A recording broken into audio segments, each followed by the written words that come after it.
Welcome back to this program. My name is Tony O.C., the presenter of Tony O.C. Civil Rights Talk. Today's topic will be looking at source law, but before then, let us analyze human and the philosophy of nature. Like the animals, there are predators and prey.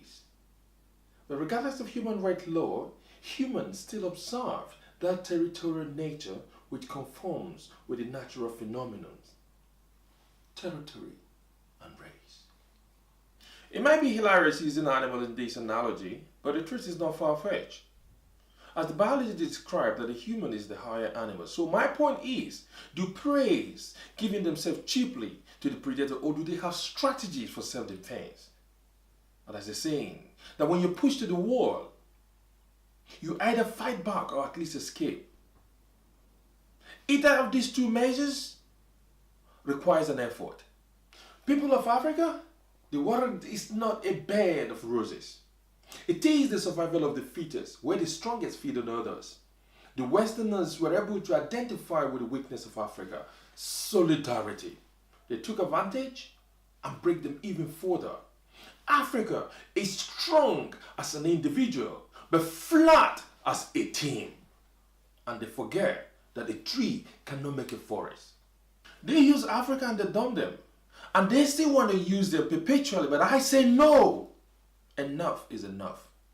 Enough is enough is not by mourning about it, it's standing up for it and take a biblical Abraham long walk, owning up with our responsibility to build a sustainable governance system that will build our environment to accommodate our own people. That's what I'm saying. If you don't know where I'm coming from, fair enough. Go back and watch the film Avatar by James Cameron. The millions watched it, but were carried away by 3D effect. But that film actually exposed the original Western plan to erase Africans from the face of the earth due to the fact that they're occupying the wealth of the world. But some Westerners, benevolent Westerners, showed compassion by blocking it. But when you are weak, you're actually a toy to play with. This humiliation is too much. They preach integration and equality, but the system says the contrary. In my opinion, integration is a political cosmetic because the constantly exclusion of the African market as one of the determinants of the world stock exchange says it all. I would say, let us coexist instead of integration. Integration? How about source law? How about Windrush Generation? How about hostile environment? Source law is a power to stop and search, which was a prominent policing tool since the Vagrancy Act of 1824. A stop and search power that enabled the police to allay and confirm suspicions an individual and those suspected of carrying weapons, stolen goods, or equipped for stealing. However, concerns remains about fairness and effectiveness, but this operation singled out blacks and ethnic minorities, demonizing them and to further reduce their self-esteem. Windrush saga is hilarious. Almighty Britain facing scandal of misplacing of files and loss of data. Are you serious? Hundreds of people came to the United Kingdom from the Commonwealth countries after the Second World War by Her Majesty government invitation to work and support the British economy.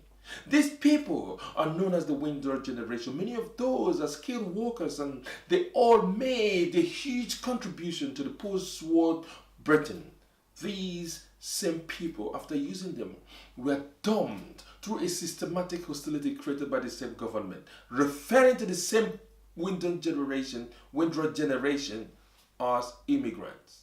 How about hostile environment for immigrants within the UK from 2010, designed to find and deport those referred to as illegal immigrants under Theresa May, then as Home Office Secretary? But my answer to this is if you constantly instigate war and confusion in those countries, then be ready to receive the influx because he who has swallowed the pestle has chosen to sleep while standing up. But all said and done, the fate and the future of Africa is in our hands. How you make your bed is so you lie on it. Ignorance is not a requisite to comprehension. Our government lack the duty of care to our citizens, allowing our citizens being humiliated and treated like shit. Take a look on how Africans seeking greener pasture in other countries were treated.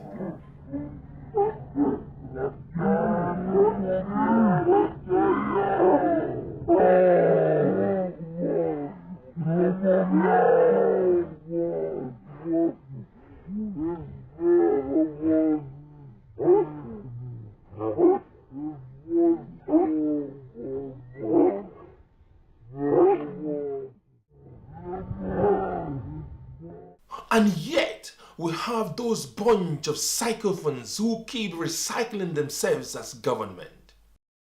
Shame to the African government who hasn't got what it takes to protect and defend our citizens, sitting and watching our citizens fleeing poverty and yet fell into a worse situation, mauled by police dogs. Wake up, Africa. Let us rise above hate. Let us put our homes in order. Let us adopt a sustainable policy and build a conducive environment for our people. We have what it takes, people. Well, time is running out. Stay tuned to the next episode. Thank you very much for watching. And keep watching because we are yet to give you what you want to hear. For sponsorship, please contact us on this email, tony.oc@tmarislimited.co.uk, and keep subscribing, keep liking, and keep sharing. This message has to go across. We have to reach out to all our people. We need to stand for this revolutionary movement, a movement that will help us rebuild ourselves and claim our birthright. That movement that will put us back on track. Thank you and goodbye.